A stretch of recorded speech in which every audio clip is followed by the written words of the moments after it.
중간에 약간 삥 뜯는 느낌도 좀 있었어. 우리나라가요? 우리나라가 일본한테 삥을 뜯는. 그렇지. 1980년대 전두환 정부 때 돈이 없잖아. 예. 가만 둘러보니까 옆에 일본이 있거든. 그래서 일본한테 돈 좀 줘. 그냥 얘기한 거야. 일본이 왜?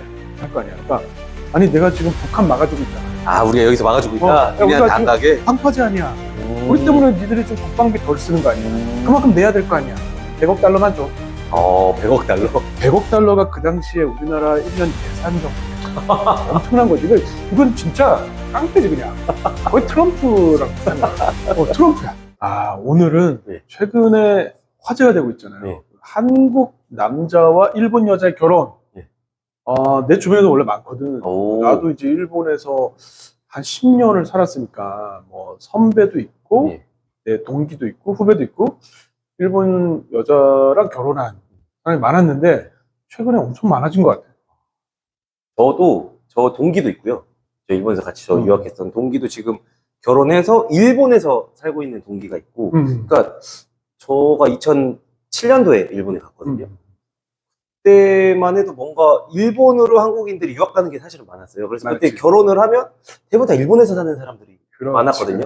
근데 요즘에 늘어나는 거는 뭔가 다른 건지 제가 좀 궁금해가지고. 그러니까 일본 여자와 한국 여자 어떻게 생각해? 저요? 저는 뭐 둘 다.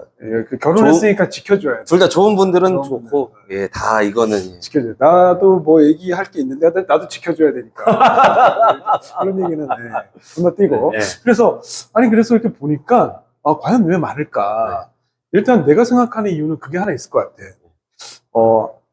일본에서 최근에 한국 드라마 엄청 보잖아. 그렇죠. K-팝, K-드라마, 뭐 열풍이잖아, 열풍. 그러니까, 뭐 일본 여자분들이 한국 K-드라마를 너무 보다 보니까 약간 그런 좀 뭐랄까 이런 동경? 이렇게 자연스럽게 생기면서 한국에 대한 관심도 커지고 이런 게 일단 하나 있을 것 같아요. 저는 이거 조금 느끼는 게 한국에서 넷플릭스 이렇게 틀어보면 인기 순위 보면 일본가 잘 없거든요. 애니메이션 가끔 인기 있는 귀멸의 칼날이나 이런 건 한 번씩 올라오지 잘 없는데 일본 여행 가서 일본 넷플릭스를 들어가잖아요. 맞아. 한국 드라마가 상위권에 되게 많아요. 애니메이션이랑 한국 드라마도 꽤 많아요. 맞아. 네, 그래가지고 내가 지난달인가 일본의 국회의원들하고 모임이 있어서 만났는데 그래서 나는 현안에 대해서 막 대답할 거 준비해 갔단 말이야. 그래서 무슨 질문을 하면 내가 어떻게 대답해야 되지? 고민하고 있는데 첫 질문이 혹시 그 드라마 뭐 봤냐고. 처음부터 끝까지 드라마 얘기하다 끝났어. 이게 정말 일본 국회의원들도 한국 드라마에 완전 빠져 있구나. 그래서 재밌죠.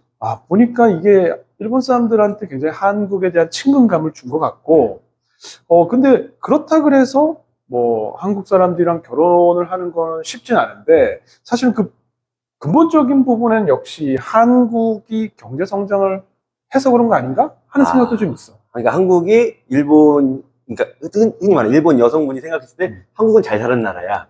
그러니까 한국 남자랑 결혼해도 나는 뭐 딱히 이게 뭐 걸리는 게 없는 거네요, 사실은. 그게 사실은 클 수 있다고. 최근에 일본 여성분들, 특히 이제 여학생들이 많은데 한국에 유학을 굉장히 많이 오거든. 그래요? 그래서 내가 지난 학기 수업에 40명짜리 수업이 있었는데 그 중에 8명이 일본인이었고 8명. 8명. 근데 심지어 그 8명이 다 여학생이었어. 그래서 내가 물어봤어. 너희들은 왜 한국에 왔냐고. 그랬더니 잘 사는 나라 선진국 한국에서 공부하고 싶어서 왔다. 진짜요? 넌 깜짝 놀란대. 20%인 거예요? 엄청 많은 그렇지. 건데? 근데 그들이 또 무슨 얘기를 하냐면 여기서 취업해서 여기서 결혼해서 그냥 정주하고 싶다. 이런 얘기를 하거든. 그러니까 옛날이랑 완전히 분위기가 바뀐 거야. 그럼 오히려 최근에 한국 남자, 일본 여자 결혼이 는 거를 보면은 일본 여자 한국에 들어와서 여기서 한국 남자를 만나서 결혼한 케이스도 많아졌을 거다라는 것도 하나의 그거네요. 이거는 우리가 이제 자료 조사가 좀 필요하지만 내가 봤을 때는 그 케이스가 엄청나게 많을 것 같아.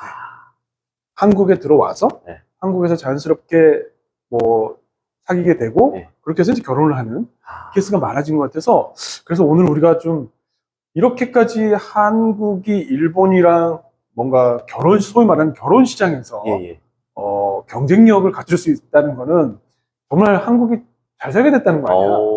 이 얘기를 좀 해보면 어떨까 싶어. 그러네. 한국이 잘 살아진 거를 언제부터면 잘 살아졌는지 이런 것좀 궁금하거든요. 그러니까 이거를 좀 따져봐야 되는데 올해가 한일 국교 정상화 60주년이라고 하잖아. 아, 우리가 65년도에 한 거예요. 그렇지. 1965년 6월 22일에 네. 한일 협정, 뭐 한일 이 기본 조약 이런 걸 하거든. 네. 우리가 이제 관심 있어 하는 게 청구권 협정이지.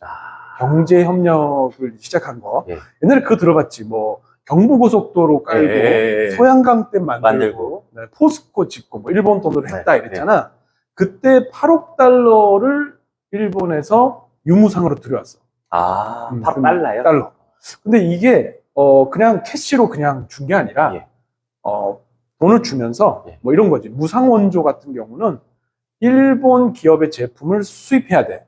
대신 그 수입 대금을 일본 정부가 대신 내주는 거. 아, 그러니까 이게 무상이야. 그게 무상이다. 유상은 뭐냐면 돈을 빌려주는데 이걸로 경부고속도로 지으세요. 예. 근데 그 대신에 뭐 자재나 이런 거 전부 다 일본 거 써야 됩니다. 아. 일본 기업들한테 발주해야 돼요. 그러니까 결국 8억 달러를 그냥 주거나 빌려주면서 일본의 제품이나 용역을 그대로 다 써야 되는 거야. 그렇다 보니까 결국 일본 기업들이 한국에 투자도 많이 하고 수출도 많이 했겠지. 그래서 그때부터 관계가 그때부터 한국하고 일본이 수직적 분업 관계를 맺게 됩니다. 아, 그때는 약간 일본이 잘 살고. 그렇지, 그렇지. 약간 제가 하도급 그렇지. 받는 느낌이네요. 받는 갑을 관계 딱 형성된 네. 거야. 그리고 나서 일본으로부터 수입을 많이 하니까 대일 무역 수지 적자가 만성화돼서 아마 어렸을 때 그 얘기 들어봤을 거야. 나도 어렸을 때 그 얘기 들었거든. 대일 역조 뭐 이거 극복해야 된다. 항상. 우리가 항상 손해 보니까. 그러니까 일본으로부터 수입 많이 하는데 이거 좀 어떻게 줄여야 된다고 그랬는데 이게 1965년에 만들어져서 60년 동안 지금까지도 이 구조가 이어지고 있거든. 그럼 해보니까 그냥 계속 하던 거 하는 것도 그렇지, 있고. 그렇지. 뭐 쓰다 보다 근데 나쁘지 않은. 이게 8억 달러를 65년에 받기로 해서 한 10년 동안 나눠서 들어오는데 이렇게 하고 8억 달러만 받은 게 아니라 예. 그 이후에도 60년대, 70년대, 80년대, 88년, 9년까지 일본으로부터 도움을 계속 받거든. 그러니까 솔직히 얘기하면 예. 약간 좀 중간에 약간 삥 뜯는 느낌도 좀 있었어. 우리나라가요? 우리나라가 일본한테 삥을 뜯는. 그렇지. 그게 뭐가 있었냐면 네. 1980년대 전두환 정권 때 예. 전두환이 이제 집권하고 나서 제5차 경제개발 계획을 하려고 하는데 돈이 없잖아. 예. 가만 둘러보니까 옆에 일본이 있거든. 그래서 일본한테 돈 좀 줘. 그냥 얘기한 거야. 그러니까 전두환이 군인 출신이잖아. 예. 좀 줘. 일본이 왜? 할 거 아니야. 그러니까 아니 내가 지금 북한 막아주고 있잖아. 우리가 여기서 막아주고 있다? 우리가 안 가게? 방파제 아니야. 우리 때문에 니들이 좀 국방비 덜 쓰는 거 아니야. 그만큼 내야 될 거 아니야. 100억 달러만 줘. 100억 달러? 100억 달러가 그 당시에 우리나라 1년 예산 정도 됩니다. 엄청난 거지. 이건 진짜 깡패지 그냥. 거의 트럼프랑 비슷한 거죠. 트럼프야. 100억 달러만 줘. 그러니까 일본이 뭐 어떻게 했겠어? 미친 거 아니야? 네. 이건 말도 안 되는 거지. 그랬더니 미국이 듣다가 네. 야 그냥 줘. 미국은 잘 지내는 게 그냥 잘 지내야지. 동아시아가 분쟁 지역이 되면 안 되잖아. 야, 뭐 쿠데타로 집권하는데 줘라. 일본이 이거 너무한 거 아니야, 형. 100억 달러 너무한 거 아니야. 40억 달러로 어떻게? 야, 그래 40억 줘. 그래서 40억 달러를 받은 거야. 네. 그래서 8년, 9년까지 2,500억 엔을 일본으로부터 뭐 유무상 차관 돈 빌려서 그래서 사실 솔직히 얘기하면 60년대, 70년대, 80년대는 일본의 도움을 많이 받은 셈이지. 어떻게 보면. 근데 이제 그렇게 했던 게 우리가 한 30년 이렇게 쭉 일본의 돈을 빌려와서 경제를 했고.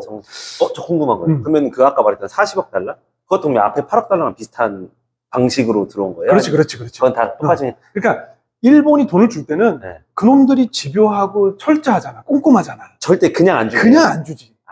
주면서 대신 조건이 있어. 일본 제품 써야 되고, 일본 뭐 소재 부품 장비 써야 되고, 뭐 공사하려면 일본 기업 발주해야 돼. 그래서 모든 게 일본 기업들이 참여하는 방식으로.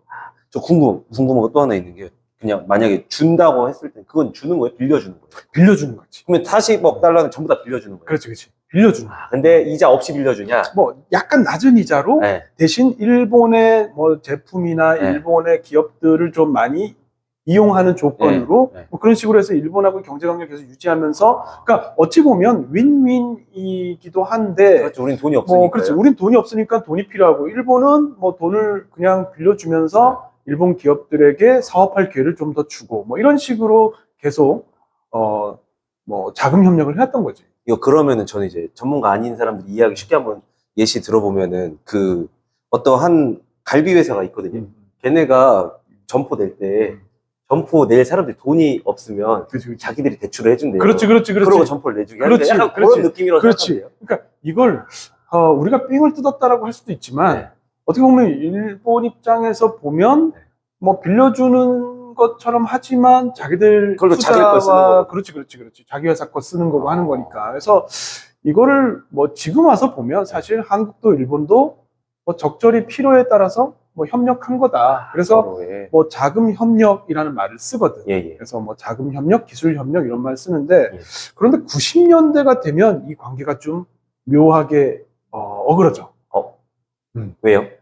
90년대 일단 딱 하면서 약간 분위기가. 90년대가 되면 한국이 더 이상 개도국이 아닌 게 돼요. 95년에 우리가 OECD DAC이라고 DAC라고 개발원조위원회에서 우리가 도움받는 나라 리스트에서 빠지거든. 그래서 그것 때문에 우리가 IMF가 왔지. 예. OECD 가입하면서 예. 뭐 여러 가지 이 OECD 기준에 맞추다 보니까 어쨌든 우리가 개도국에서 빠지면서 더 이상 일본으로부터 자금 협력은 안 받게 된 거고 그 다음에 또 하나 중요한 게 있어. 네. 뭐였냐면 위안부 할머니들 그 다음에 강제징용 뭐 피해자들 이런 분들이 그 전에도 물론 있었지. 있었지만 한국 입장에서는 투트랙이라고 해서 이 부분이 너무 불거지면 일본하고 껄끄러워지면 자금 협력 받기가 힘드니까 사실 그 부분들 좀 눌러왔었거든. 정부 차원에서요? 그렇지. 그런데 그 관리를 좀 해왔는데 91년에 그 김학순 할머니라고 유명한 위안부 피해 할머니가 이제 증언을 하고 97년에는 또 강제징용 피해자분들이 또 오사카 지방법원에 뭐 재판도 뭐 청구하고 이러면서 그런 문제들이 막 불거지면서 한국하고 일본이 약간 좀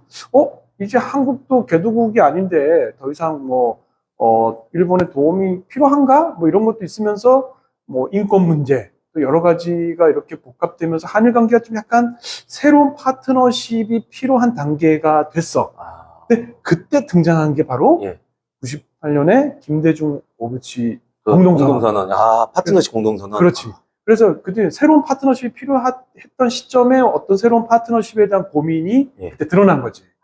근데 재원이 너도 거기에 수혜자 아니야? 맞아요. 그게 그 일본 공대 국비유학생이라고 그때 만들어졌어요. 그러니까 그렇지. 한국에 있는 1년에 100명씩 고등학생이 이제 졸업하는 아이들을 일본 대학, 국립대학에 보내서 이제 공부를 시키고 하겠다. 근데 그거를 일본에서 반, 한국에서 반.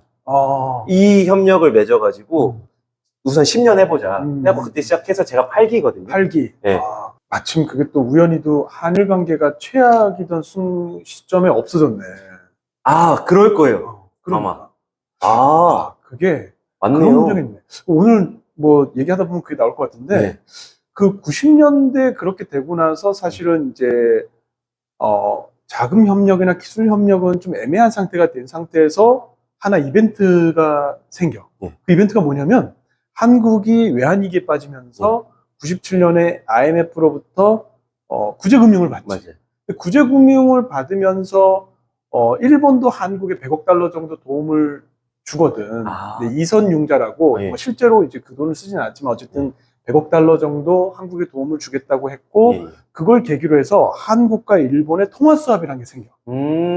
그 통화수합이 뭐냐면 뭐 우리가 달러가 필요할 때 원 N 수합이 있으면 N으로 먼저 교환을 한 다음에 그 N을 가지고 외환시장에 가서 달러로 교환할 수 있고 또 일본하고 직접 원 달러 수합을 맺을 수도 있어. 그러면 일본이 가지고 있는 달러하고 우리 원하고 교환을 해서 우리가 외환 보유고를 높일 수 있는 이거를 했거든. 그래서 이거를 한 덕분에 우리가 2008년 글로벌 금융위기 있었잖아. 맞아요. 그때도 사실은 일본하고 한국이 원하고 뭐 N, 원 달러 수합을 한 500달러 정도 하거든. 그러면서 좀 위기를 우리가 피해갈 수 있었고.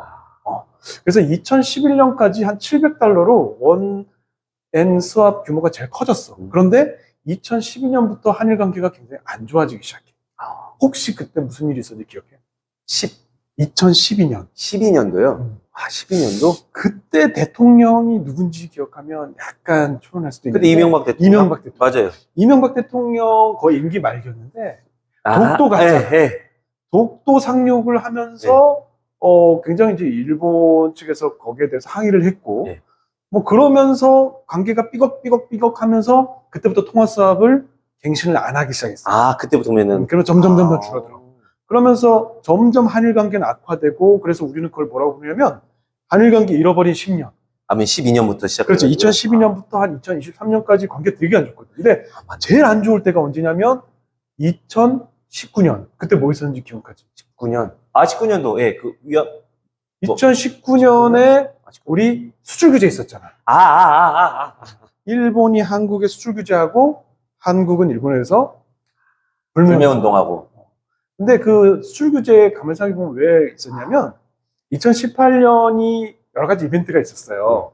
우리가 위안부 합의를 사실 2015년 12월에 맺었는데 그걸 2018년에 다시 한번 재검토하겠다. 약간 이런 뉘앙스. 맞네요. 그래서 뭐 뒤집기 시도다. 일본에서 이렇게 비판했는데 그래서 결국에는 뭐 화해 치유재단을 만들었지만 그것도 해산시키고 이랬거든.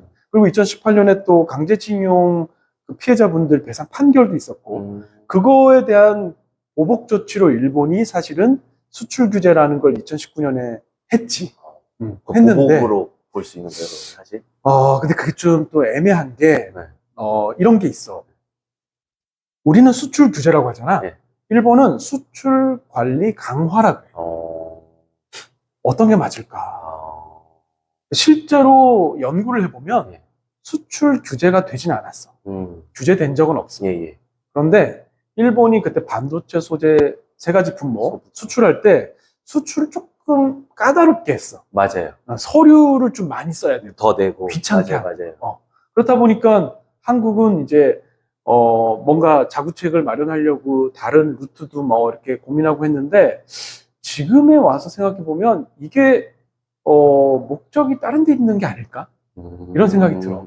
왜냐하면 일본이 2010년에 중국하고 충돌이 있었거든. 네. 뭐가 있었냐면 그 생카크라고 하잖아. 생카크. 예, 맞아요. 생각해요. 거기 중국 어선하고 일본 순시선이 충돌하면서 갈등이 막 생기고 엄청 커졌죠. 그러면서 중국이 히토류 수출 금지하거든. 일본이 한 4, 5년 고생 엄청 해. 그러면서 일본이 깨달았지. 앞으로는 경제안보 시대다.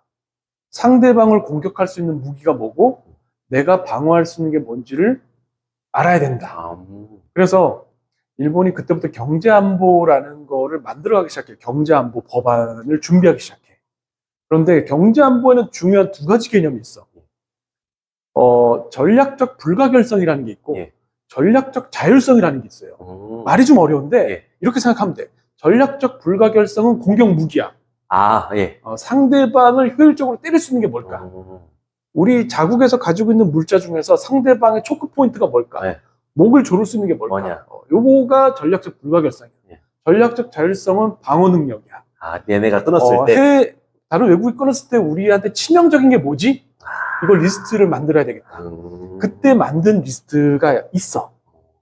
그래서 그게 나중에 일본이 경제안전보장법을 만들 때 기초가 되는데, 일본이 리스트를 딱 만들었어. 공격 무기도 만들고, 방어 능력도 만들었는데, 이게 만들고 보니까 궁금하잖아. 이게 실제 있는 건지, 공격 능력이 왜냐하면 있는 우리가 건지. 핵폭탄을 만들어서, 북한이 이렇게 미사일 쏘고 하는 것도, 이게 핵실험을 해봐야 알잖아. 이게 실제 역할을 할지 안 그렇지, 할지 그렇지. 그러니까, 야, 이거 테스트 해봐야 되는데, 테스트를 어떻게 해보지?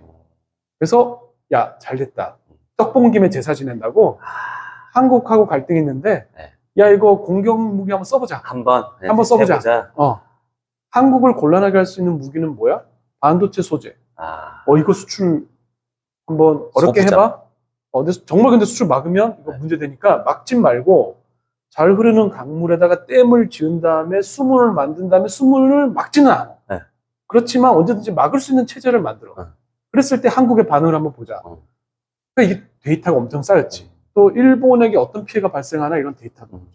그래서 공격 무기를 그때 테스트를 해본 거고, 그 이후에 그걸 바탕으로 경제안전보장법을 2022년에 만든 거지.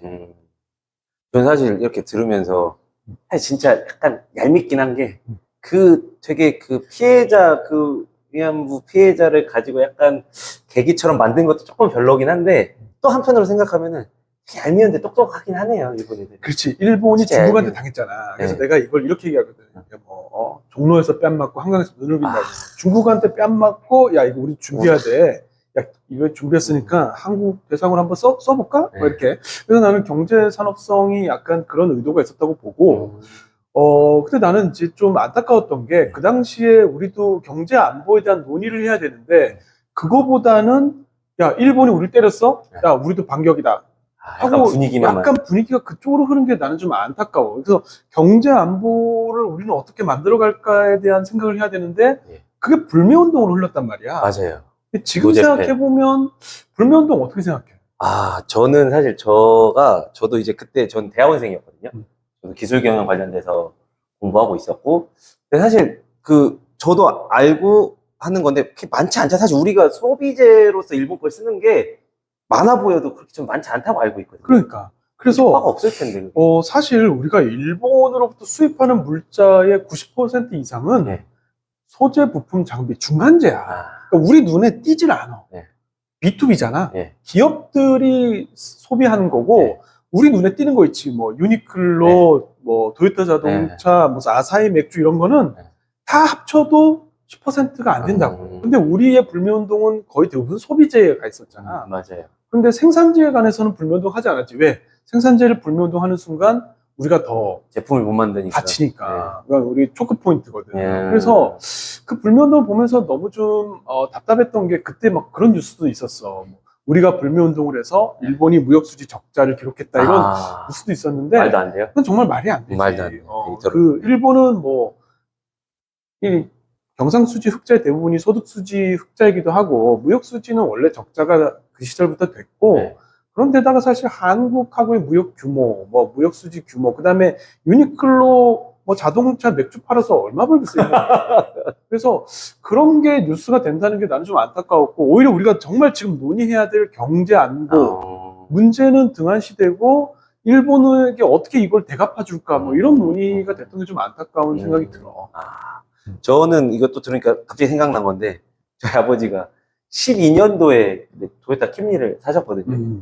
지금도 잘 타시긴 하는데 그때 19년도에는 그 약간 시골 쪽에 지방 쪽에 살다 보니까 지방 주유소를 가면은 일본차 기름 안 넣어준다고 기름을 많이 못 넣었을 때 그래서 아버지가 야 나는 이제 일본차 안 살 거야. 너무 기분 나쁘다고 막 그런 얘기 했었거든요. 그러니까 지금 생각해 보면 그 소동은 뭐였을까? 우리가 지금 보니까 일본을 1년에 작년에도 한 880만 명? 제일 많이 가요. 올해는 1000만 명 가까이 갈 거라고 하더라고. 그래서 사실 이런 내 자신도 약간 설명이 안 돼. 그렇게 그때 불매운동에 대해서 막 이렇게 다들 이렇게 뜨거웠었는데 지금 이렇게 가는 게 그때랑 이렇게 행동이 이게 맞나 뭐 이런 생각 들고. 그러니까요. 이런 거 들으면 이제 무역이나 경제를 너무 감정적으로 가면 안 되는데 우리는 그때 너무 감정만 가지고 했던 거네요. 그냥. 그래서 이제 한일 관계가 사실 10년 동안 안 좋았고 그 중에서 2019년, 2020년 이때가 정말 최악이었고 그렇죠. 최악. 그러다가 이제 2023년 무렵이 되면 또 이렇게 해빙 무드로 돌아서는데 그때는 좀 다른 이유가 있었어. 사실은 한국하고 일본이 사이가 안 좋아진 게 뭐 역사적인 뭐 갈등, 뭐 위안부 할머니 문제나 뭐 위안부 문제나 강제징용 문제인 것처럼 보이지만 사실은 그것보다 한일의 경제 구조가 변했기 때문에 서로 협력의 여지가 줄어든 거거든. 이런 게 있어. 2010년을 기점으로 한국은 사실상 거의 선진국 문턱에 들어서기 시작했거든. 그러면서 그동안 한국이 대일본 무역수지 적자를 항상 기록했는데 그 적자가 줄어들기 시작한 게 2010년이야. 10년을 기점으로. 대일 무역수지 적자뿐만이 아니고 대일 수입도 줄고 대일 수출도 줄고 하여튼 일본 관계된 건 다 줄기 시작했어. 이게 왜 그러냐면 그동안 우리가 1965년부터 2010년까지는 사실 가마우지 경제 구조였어. 가마우지가 그 일본에서 하는 낚시잖아. 가마우지 새, 그치. 매달아가지고요. 목줄 매가지고 새가 물고기 잡으면 딱 당겨가지고 물고기 못 삼키게 해서 딱 빼고 이런데 한국이 아무리 수출을 많이 해도 결국에는 일본으로부터 소부장 수입하니까 우리가 수출을 하면 결국 일본이 돈 제일 많이 버는 구조였는데 그럼 우리가 가마우지였던 거예요. 그렇지, 우리가 가마우지였던 거지. 그런데 그게 가마우지 경제 구조가 2010년부터는 없어지게 돼. 그러니까 한국이 아무리 수출을 많이 한다고 해서 일본으로부터 수입이 더 늘지 않아. 왜냐하면 한국도 소부장 수출하고 일본도 소부장 수출하고 지금 한일은 서로 수출하는 물품이 거의 비슷해. 한국도 반도체, 철강 일본에 수출하고 일본도 반도체, 소재, 뭐 철강 뭐 이런 거 수출하거든. 그러니까 둘 다 소부장 수출국이야. 그러니까 서로 야, 옛날에는 일본이 갑이고 한국이 을이고 수직 관계였으니까 서로 협력이 잘 됐단 말이야. 근데 지금은 서로 갑 대 갑이야. 아, 우리가 갑이 돼버렸네요. 너도 갑이고 나도 갑인데. 그러니까 서로 별로 이렇게 협상할 게 있나? 그러니까 점점 직접 교육 규모가 감소하는 거지. 그래서 FTA도 한일 FTA 논의도 그때부터 사그라지기 시작하거든. 근데 그게 가만히 생각해 보면 일본하고 사이가 나빠져서 한일 FTA 논의가 사라진 게 아니고 한국 측에서 이렇게 생각한 거지. 야, 한중일 FTA면 몰라도 한일 FTA 하면 무슨 의미가 있어? 굳이 우리가 왜? 우리는 중국 쪽에 수출 더 많이 하는데 한중일이면 몰라도 또 통화수합, 한일 통화수합도 규모가 줄어드는 게 야, $1 수합이면 몰라도 원엔 수합 그거 뭐 있으면 좋지만 없어도 뭐 굳이. 그러니까 굳이라고 생각하니까 일본이랑 점점점 더 협력할 필요성이 줄어든 거지. 10년. 그런데 2023년 무렵이 되면 약간 상황이 바뀌어. 왜냐하면 미중 갈등이 격화되면서 미국이 야, 한미일 중심으로 우리 중국 견제하자. 안 그러면 너희들 공급망의 샥이 굉장히 클 거야. 라고 이제 우리도 보니까 공급망 충격을 많이 겪었잖아. 코로나 하면서 중국에서 생산 못하니까 우리가 굉장히 뭐 그런 피해도 있고 요소수 사태. 맞아요. 이거 뭔가 하면 이거 뭔가 준비해야 된다. 그러면서 일본이 지금 새롭게 뭔가 협력을 해야 되지 않나? 이런 분위기로 조금씩 바뀌고 있어. 대두가 된 거네요. 그렇지. 이거 약간 이거는 제가 또 이해한 게 맞는지 한 번 더 설명. 아까 그 갈비집 있었잖아요. 돈 빌려가지고 프랜차이즈 하는 게 한국이었는데 하다 보니까 우리가 노하우가 쌓여서 굳이 얘네한테 재료 안 받아주는 거예요. 그렇지. 그러니까 여기서 그냥 아이씨, 야, 이제 우리 계약 끝났으니까 간판 우리가 알아서 만들고 그러니까 재료 해다가 할게. 이렇게 되니까 협력이 필요가 없어요. 약간 뭐 예컨대 뭐 김진산의 갈비집 프랜차이즈였는데 하다 보니까 야, 우리 노하우 있네. 진짜 최진산의 갈비집 그냥 우리가 차리자. 이렇게 된 거야. 뭐 서로 갈비 파는데 뭐 협력을 해. 그랬는데 그렇게 됐는데 알고 보니까 실제 고기 되는 데는 여기 있었는데 야, 근데 또 우리가 또 협력을 안 하면 고기 되는 데랑 또 싸우려고. 왜냐면 우리는 갈비집인데 옆에 뭐 엄청난 또 뭐 갈비를 파는 뭐가 생긴 그럴 수도 있고. 야, 우리 이거 똑같은 메뉴로 싸우면 맞지 안 되겠다. 뭐 이런 지금 상황이 된 거지. 약간 또 이제 협력할 상황이 2023년 뭐 이때부터 약간 또 점점 대두되고 이렇게 됐다라고 보면 되겠네요. 그런데 이게 상황은 그런데 나는 솔직히 한국과 일본이 협력하기가 쉬울까? 라는 생각이 좀 있어. 그래요? 왜냐하면 아까 우리 얘기했잖아. 일본이 경제안전보장법을 만들면서 중요한 게 공격 능력과 방어 능력이라고. 공격 능력을 테스트해 본 게 수출 규제였다. 수출 규제.